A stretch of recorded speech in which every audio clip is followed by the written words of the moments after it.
Hello friends, स्वागत है आपका आपके अपने यूट्यूब चैनल स्टडी ऑन मंच पे।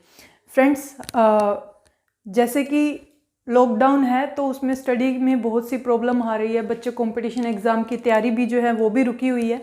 ठीक है, अगर आप एक फोकस और टारगेटेड पॉइंट अगर आपने ले रखा है किसी भी मतलब आप किसी भी फील्ड में आप जाना चाहते हैं, जैसे कि डिफेंस हो गया, उसके बाद 10th कर रखी है बच्चों ने, 10th के एग्ज़ाम दे रखी है, बीएससी एग्रीकल्चर करना चाहता है बच्चा, बीएससी एग्रीकल्चर +2 के बाद करना चाहता है, उसके बाद में डिफेंस में आर्मी हो गया, कुछ भी एनडीए हो गया, सीडीएस हो गया। अगर आप किसी भी एग्ज़ाम की तैयारी करना चाहते हैं तो अवर्स एकेडमी ने अपनी ऑनलाइन क्लासेस, जो अपने आप में ब्रांडिंग है एक अवर्स एकेडमी, ठीक है, हिसार में, उन्होंने अपनी ऑनलाइन क्लासेस जो हैं वो शुरू कर दी हैं।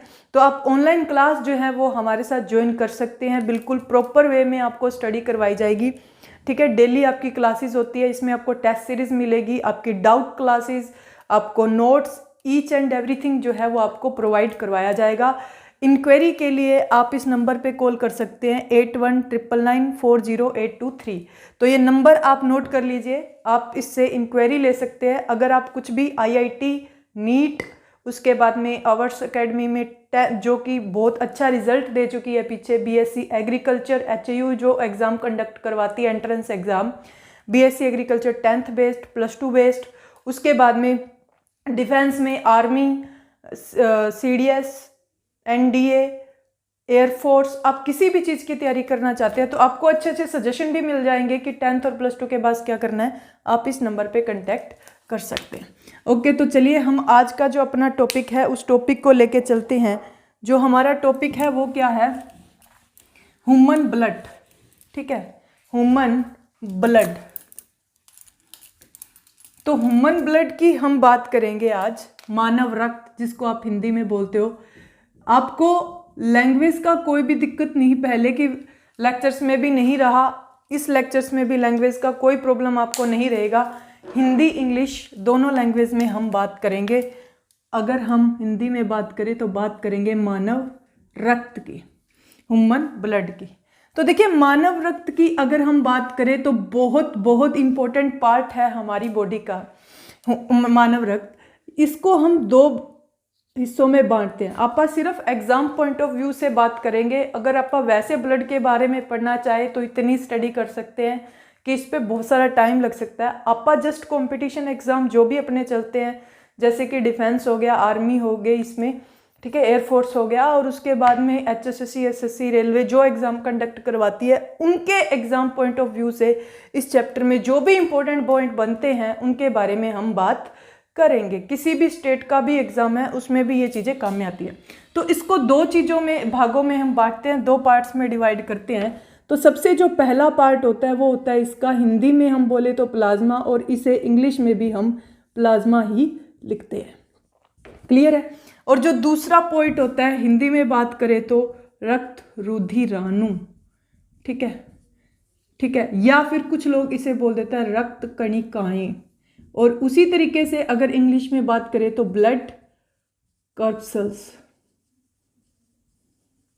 ठीक है, थोड़ा बहुत स्पेलिंग वगैरह मिस्टेक रह सकता है, साइंस सब्जेक्ट है तो वो चीज़ें इसमें माइंड की नहीं होती।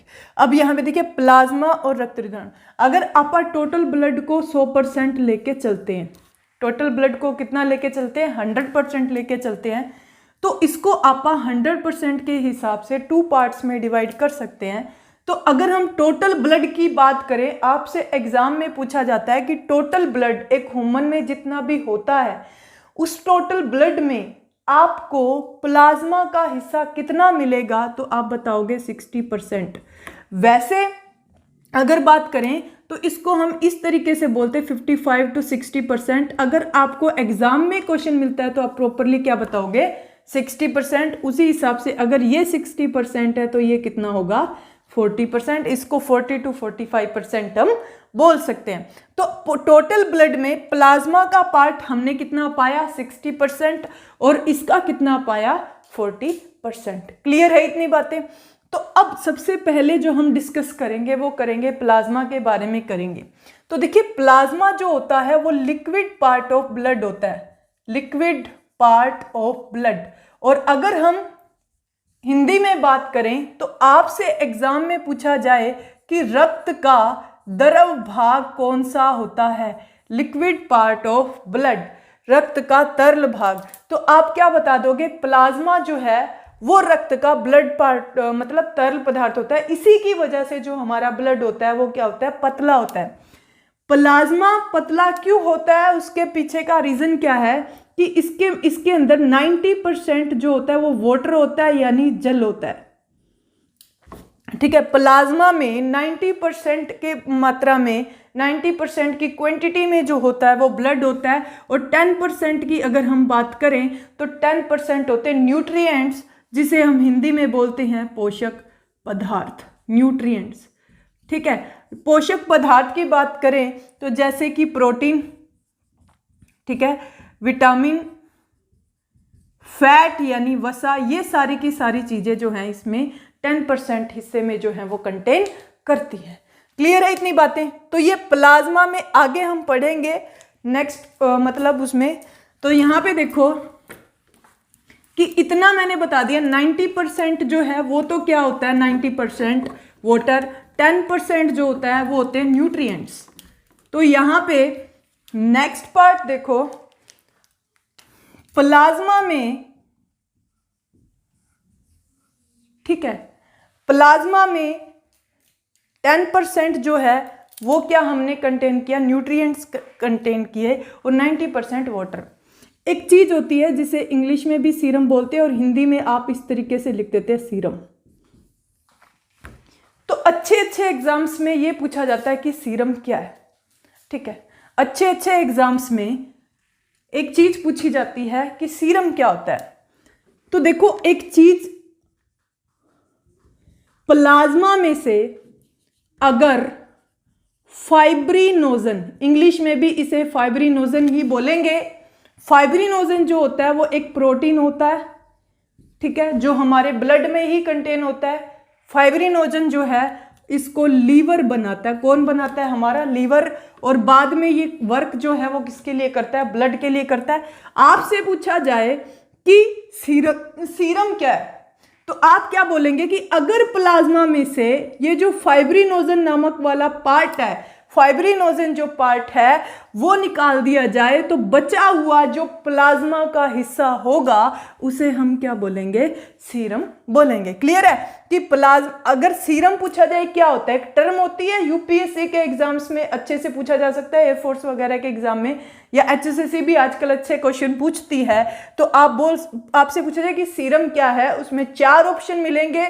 आपको बोला जाए कि अगर प्लाज्मा में से फाइब्रिनोजन नामक वाला हिस्सा निकाल दिया जाए तो बचा हुआ जो प्लाज्मा का हिस्सा होगा उसको हम क्या बोलेंगे, सीरम बोलेंगे। ये बहुत बहुत इंपॉर्टेंट टर्म है इस मतलब पॉइंट की। क्लियर है इतनी बातें? उसके बाद चलिएगा, देखिए प्लाज्मा में इतना ही, इसको हम पढ़ेंगे आगे जाकर और भी। जब हम पढ़ते हैं रक्त का थक्का यानी ब्लड क्लॉट पढ़ते हैं तो वहाँ इसको थोड़ा सा और डिस्कस करेंगे, लेकिन आगे चलेंगे जिसकी हमने बात करी थी, रक्त कणिकाएं। ठीक है, रक्त कणिकाएं यानी ब्लड कैप्सूल्स। ठीक है, तो इसके ये 40 to 45% हिस्सा होता है ब्लड का। ये इसके आगे 3 पार्ट्स होते हैं। कितने पार्ट्स होते हैं? 3 पार्ट्स होते हैं। सबसे पहला पार्ट जो होता है जिसको हिंदी में बोलते हैं लाल रक्त कणिकाएं, यानी आप बोल सकते हो रेड ब्लड कैप्सूल्स। ठीक है, जिसको शॉर्ट में बोला जाता है RBC। ठीक है, उसके बाद में दूसरा होता है श्वेत रक्त कणिकाएं। श्वेत रक्त कणिकाएं यानी इंग्लिश में बोले तो वाइट ब्लड कैप्सूल्स। ठीक है, जिसको बोलेंगे WBC। थर्ड जो होता है वो होता है जिसको आप रक्त बिंबाणु बोलते हैं हिंदी में, और मोस्ट ऑफ पीपल इसको प्लेटलेट्स ही बोलते हैं हिंदी में, और इंग्लिश में भी इसे प्लेटलेट्स ही बोला जाता है। तो 3 ये चीजें 3 पार्ट्स हो गए। ठीक है, अब अगर वैज्ञानिक नज़रिए से देखें, साइंटिस्ट वे से देखें, तो इनके नाम जो होते हैं वो अलग अलग होते हैं। इंग्लिश हिंदी में सेम ही होता है, तो मोस्ट ऑफ स्टूडेंट जो पढ़ने वाले होते हैं यूट्यूब पे वो हिंदी मीडियम प्रेफर करते हैं, तो इस वजह से मैंने हिंदी में पहला लिख दिया एरिथ्रोसाइट्स। यानी आपसे एग्जाम में पूछा जाएगा कि आरबीसी का यानी लाल रक्त कणिकाओं का दूसरा नाम क्या होता है, देन आप बताएंगे एरिथ्रोसाइट्स। ठीक है, इंग्लिश में भी सेम ही होगा। श्वेत रक्त कणिकाएं डब्ल्यूबीसी का दूसरा नाम क्या होता है, तो आप बताएंगे ल्यूकोसाइट्स। देखिए ये जो इस चैप्टर का, अगर इस चैप्टर में से क्वेश्चन आता है तो 99% चांस रहते हैं कि यहाँ से क्वेश्चन पुट कर लिया जाए कि इसका लाल रक्त कणिकाओं का आरबीसी का सेकेंडरी नाम क्या होता है, श्वेत रक्त कणिकाओं का सेकेंडरी नाम या साइंटिस्ट नेम पूछ लिया जाए तो ल्यूकोसाइट्स, और रक्त बिंबाणु यानी प्लेटलेट्स का आपसे दूसरा नाम पूछ लिया जाए तो आप बताओगे थ्रोम्बोसाइट्स। तो ये हिंदी इंग्लिश में सेम होता है, इस चीज़ को आप ध्यान में रखेंगे।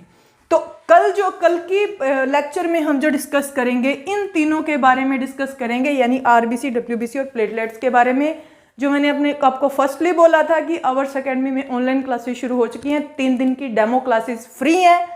डेमो क्लासेस फ्री लगाने में कोई भी प्रॉब्लम नहीं है।